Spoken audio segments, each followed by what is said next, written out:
Hello, and welcome to Mechwarrior Online. Today I'm going to talk about a mech that I hated for the first 6 years that I had it. Yes, the Sumner. I could never find anything that worked on this build really well. And then I came across one build that somebody had done similar, and then I built that build and then made it a little bit better. And then I decided, you know what? This would be a good thing to put ATMs on. And I tried that as well. And that became a winner. This Sumner is not special, at least in my arsenal. And the reason is because I have two of these. I've made two of them absolutely identical. They might have a little bit different paint here and there, but ultimately they are the same mech otherwise. There's a lot of things about the Sumner that drive me nuts. One of them is where the cockpit is. It doesn't have symmetry. It's not in the middle. I have OCD and this is a problem. But this mech is actually really amazing. And if you can learn how to drive these properly, you can have a lot of fun with these things because they are tanky as hell. And they come with a lot of really good features. The problem is because they have a lot of features, there's not a lot of things you can put on them as far as weaponry goes. There's a lot of weapons you can put on them, but you're going to be very limited by the tonnage. Let's start by going to my select mech screen. So I've got two of these guys. I've got the Sumner-M loyalty and the Sumner-F loyalty. That's right, they've given away two Sumners over time. And they're virtually identical.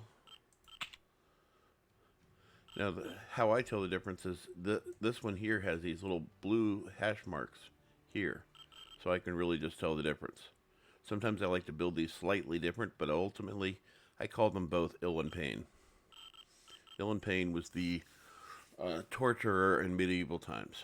And that's what this guy really does. So I run this a couple different ways. Most of the time I run this with 6 ATM3s. 5 tons of ammo, 3 double heat sinks, and 4 ER medium lasers. However, I can't remember if I actually saved. Yeah, I saved that.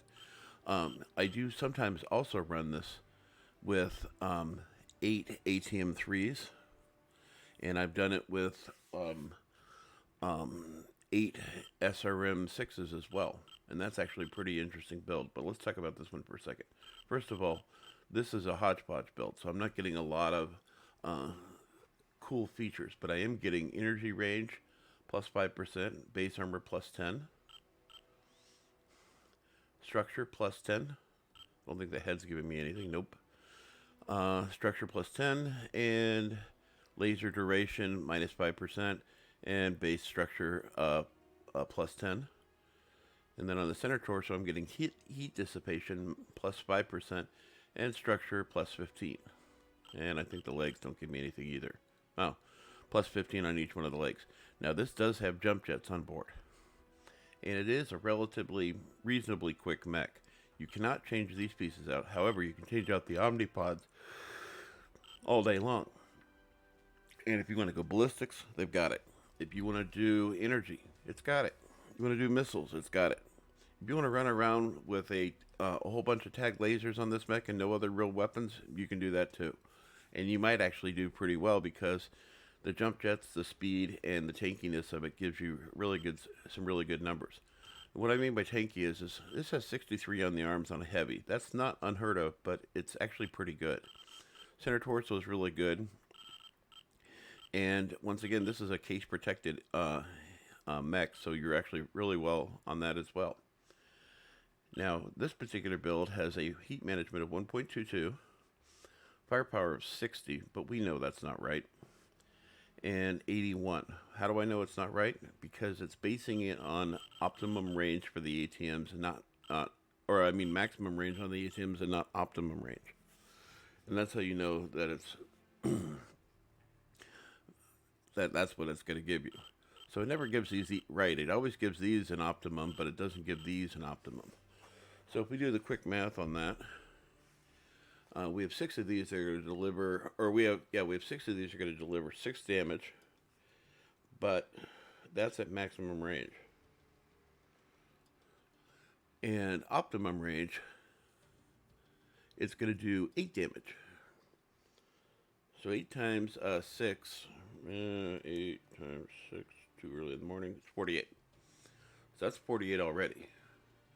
And then we have each one of those ER medium lasers is going to give us 6 damage.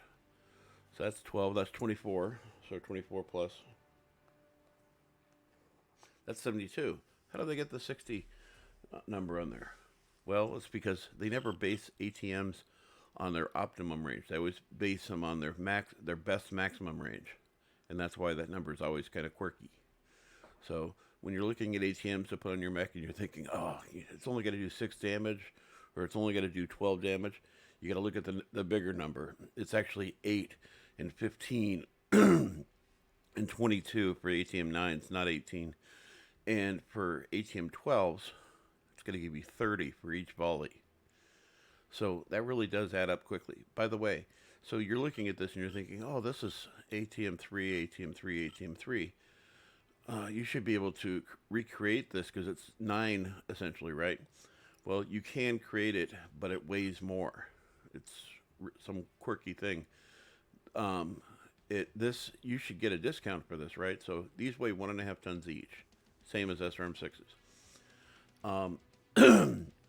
And you put 3 of these together, you're going to get 4.5. Well, it's still 5 tons for an ATM 9. That's kind of weird to me, but whatever. You should get a discount for the weight savings. It does take up less space, I will say. Because even ATM 12s don't take up this much space.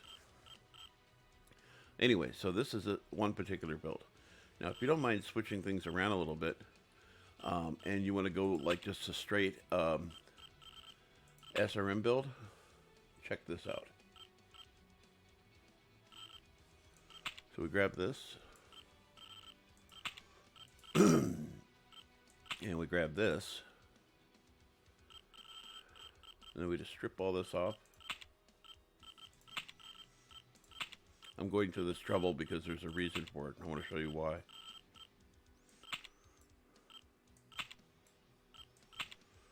This is how I've typically done this. Yes, SRM4s. I put SRM6s out on the arms. If I remember this correctly, you can do it this way.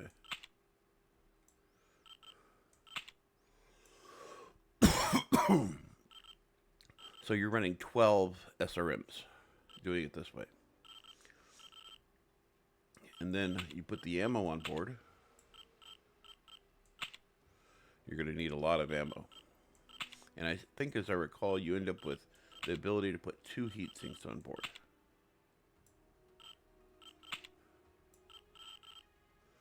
Yeah.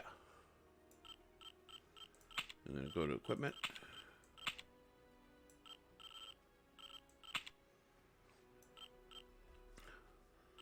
So now you have a firepower of 96. You have 12 SRMs on here. You're running 6 SRM4s and 4 SRM6s. And you can run these around any way you want. I went with the SRM4s primarily so that I could add 2 double heat sinks, which brings your heat management up to 1.2. So you don't want to do alpha strikes with this. But what I typically do is I fire these in chain fire, all 6 on one side, all 6 on the other. And then when I do an alpha strike, I do an alpha strike with the 6 SRM4s. Now this mixed with the speed of 81, you still have jump jets and everything's all on board.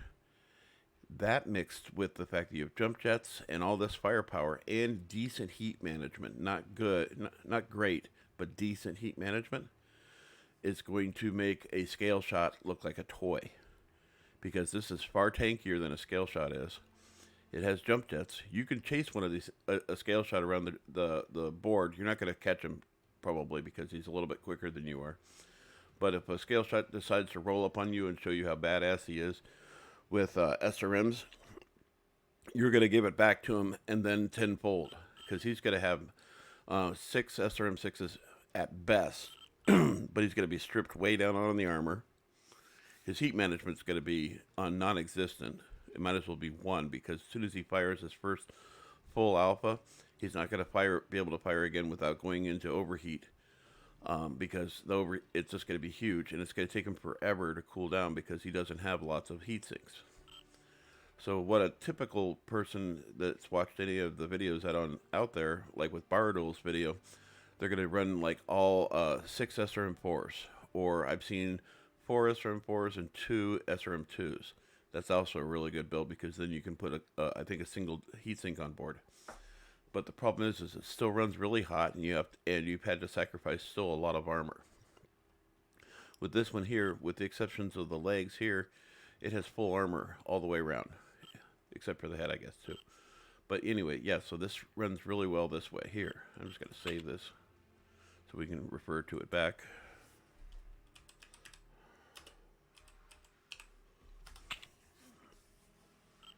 So yeah, this is a really tanky. Now, what are some of the other things you can do with this amazing mech? If you, once again, want to throw a little coin at this thing, you can do lasers and ballistics. Boom. Look at that. Or laser in AMS. Left torso.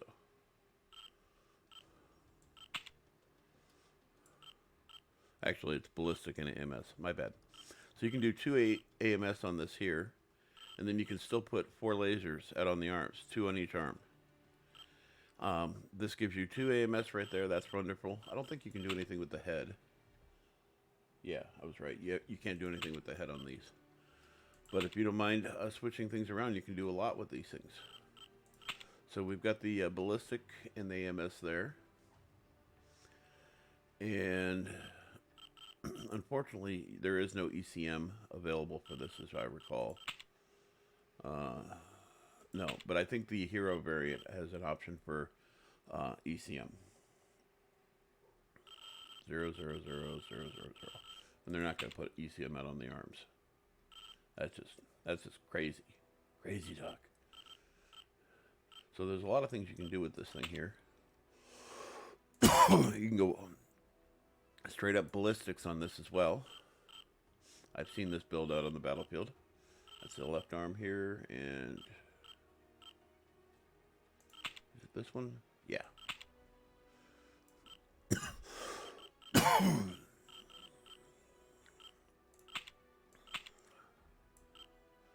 Now, when you start changing these out like this, you're going to get all these really cool features on board. Ballistic range, clan machine gun rate of fire, plus 20%, base structure, plus 15.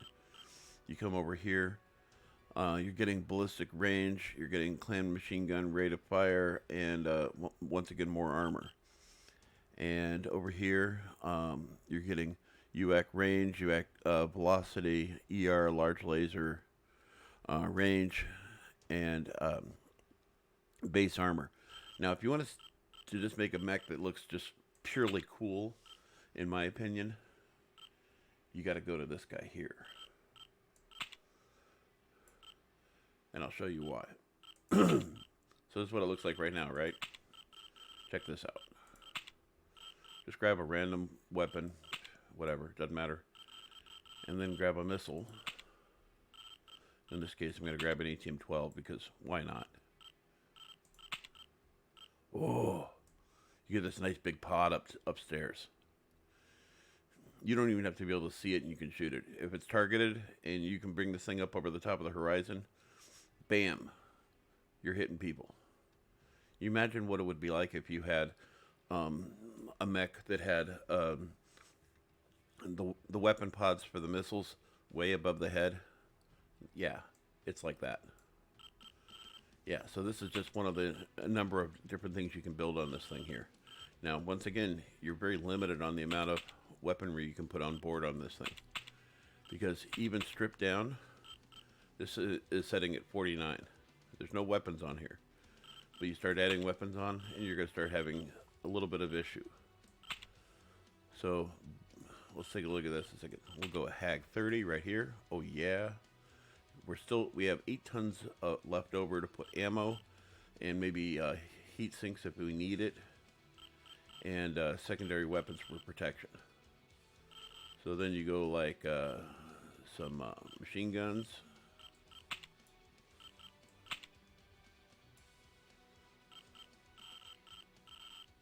And maybe a couple energy weapons.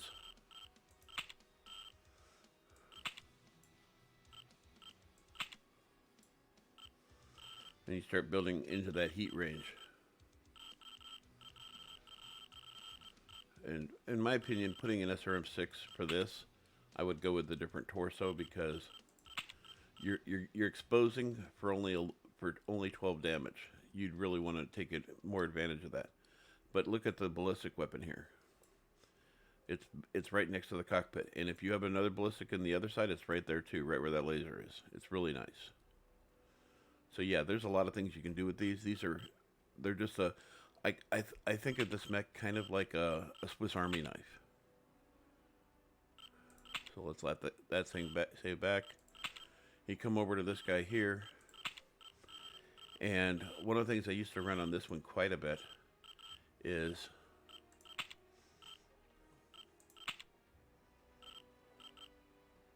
there we go. I grab this. I go to the left torso. Grab this. And then what these were already. And I didn't run it. This is actually a pretty viable build here. You go with a heavy large laser on either side. 4 SRM or 4 ER medium lasers here, and then you just skill this out with the rest in double heat sinks. Just stack on as many of them as you can put.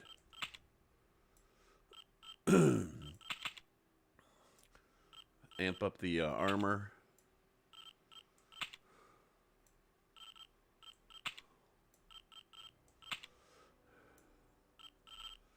And I think what I did was I put a clan active probe in the center torso.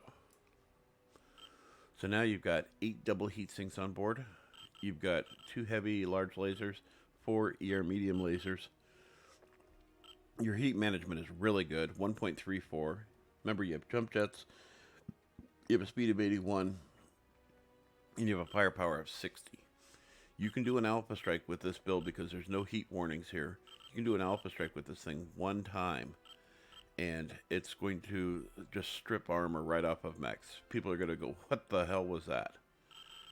You want to avoid this build if you see it on the battlefield at all costs, because you can just go up and do a Pop-Tart and just strike people with 60 damage just like that really quickly, and it's going to really suck for them. Now say maybe you don't want to go with this kind of a setup like this. This is where you start running into problems with the amount of weight versus the amount of weapon. You start putting PPCs or a large pulse laser on board, and you start running out of the capabilities. You got to start sacrificing double heat sinks to put additional weapons on here. This is where you run into problems.